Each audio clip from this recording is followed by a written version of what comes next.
महाराज जी, एक इसमें प्रश्न है।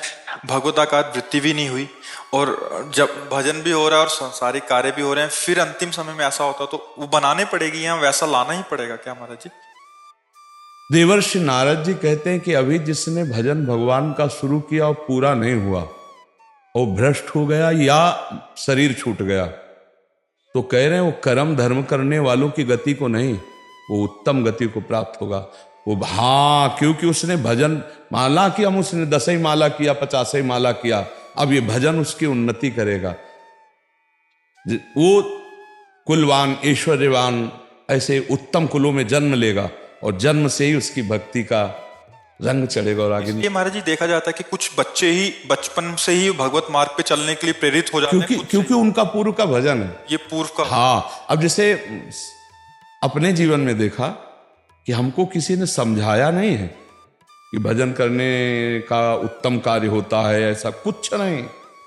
जब हम आके स्कूल से बैठते तो बाहर दरवाजे के तखत रखा था, जो इसमें तखत में बैठते एकांत होते, तो वह एक गणित चलने लगती थी अपने आप दिमाग में, यार माँ मरेगी, पिता मरेगा, परिवार, ये कौन मेरा है, मेरा कौन, आखिरकार हमारे जीवन का लक्ष्य क्या है।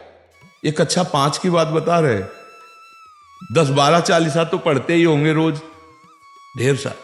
फिर हमारे मन में एकदम आया, भागो संसार से, भागो भगवान को प्राप्त करो।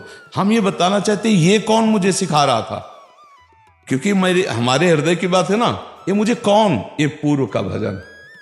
पूर्व में भगवत प्राप्ति नहीं हुई तो वो भजन व्यर्थ नहीं गया। इस जन्म में बचपन से उत्तम कुल ब्रह्म ऋषियों के परिवार में जन्म दिया और बचपन से भागवतिक संस्कार, संत समागम और निकाल के देखो भगवान के मार्ग में। तो भजन कभी व्यर्थ नहीं जाता, चाहे 100 नाम ही क्यों ना हो। वो धर्म कर्म जैसा नहीं है भजन, कोई ऐसा नहीं। भजन अविनाशी, वो से भक्ति बीज पलटे नहीं, जो जुग जाए अनंत, ऊंच नीच कुल उपजय होए संत को संत, थोड़ा भी भजन उसका नाश नहीं होने देगा।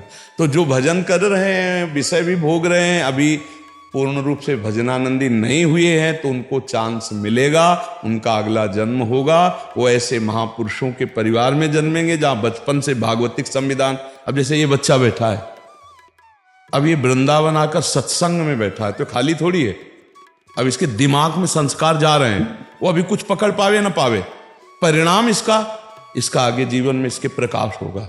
अब ये सत्संग में आया, सब बच्चे थोड़ी आ सकते हैं। अब इसका पूर्व का पुण्य है कि वृंदावन धाम में सत्संग में अपने माता पिता के संग आ गए, परिवार ऐसी जगह हुआ जो सत्संगी मिले, और वो भी सत्संग में बैठा है। और एक बच्चा है और बच्चे के सामने बोतल से शराब पी रहे, वो देख रहा है, उसके संस्कार बन रहे, पापा ये कुछ पी रहे हैं, धीरे धीरे वो चखेगा, और जब पापा उसको डांटेंगे तब वो आगे बड़ा होके पापा के थप्पड़ जमाएगा, क्योंकि पापा ने संस्कार ही यही डाले। तो ये अशुभ कर्मों से ऐसा संग मिलता है और शुभ कर्मों से ऐसा संग। महाराज जी, ये गति हो गई कि बचपन से। महाराज जी, कुछ क्योंकि आपके आगे सम्मुख काफी सारे ऐसे आते हैं जिन्होंने जिंदगी भर भजन नहीं किया, बचपन से उनका ऐसा सानिध्य, 30 साल उम्र हुई, आपका प्रवचन सुना या कोई ऐसा संयोग बैठा, तुरंत पूरा पलट गया। हाँ, उसमें संयोग नहीं बैठता है, संयोग बनाया गया था।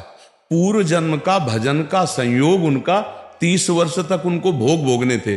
30 वर्ष के बाद फिर पलटा मारेगा जीवन और वो महान भक्त बन जाएंगे। ये नहीं कि शराब पी रहा है, मांस खा रहा है, व्यभिचार कर रहा है, तो उसके जीवन में भजन पूर्व नहीं रहा है। अब जिस दिन पलटा मारेगा, किसी संत की वाणी जैसे चिंगारी है और फूस रखा हुआ है, ज्वाला बन गई थी चिंगारी, उसके जीवन में था पूर्ण। अल्ले और कोल्ले जी में जो बात, हाँ, जो अल्लकोल्ले जी का चरित्र आता है वो इस बात का प्रमाण देता है कि देखो राजा के संग वो सब खाना पीना शिकार सब करते थे, लेकिन थोड़ा सा परिवर्तन हुआ, महाभागवत बन गए। तो इसका मतलब इस जन्म का नहीं था, पूर्व जन्म का उनका वो भोग विलासिता भी थी और पूर्व जन्म का भजन भी था। और जब भजन का समय आया तो भोग विलासिता मिटिया मिट हो गई और महापुरुष बन गए। और जब भोग विलासता का समय आया तो एक भी भजन नहीं करते थे, बस ऐसे लगे हुए थे। तो ये भजन कभी व्यर्थ नहीं जाता। आप 10 बार नाम ले लिए राधा राधा, ये अब आपको उठाएगा, आपका कल्याण करेगा।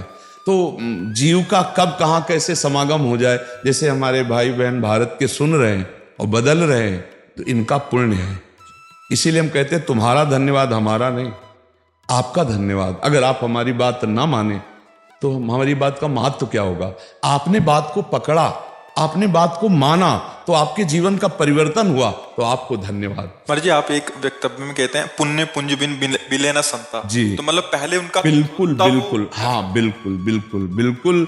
इसमें दो विभाग किए गए, एक है पुण्य पुंज बिन मिले न संता, और एक है अवमय भाव भरोस हनुमंता बिन हरि कृपा मिले नहीं संता। तो ये बात है कि हमारे कहीं ना कहीं कोई पुण्य, अब जैसे आप भाई कहीं विदेश में रहते हैं और इन्होंने बताया कि हमारी कोई श्रद्धा नहीं थी, और फिर अचानक श्रद्धा बिना कैसे सत्संग सुन लिए? ये विचार करो। जब संतों से श्रद्धा ही नहीं है तो फिर सुने कैसे? तो कहीं ना कहीं श्रद्धा थी, ये जान नहीं पा रहे थे।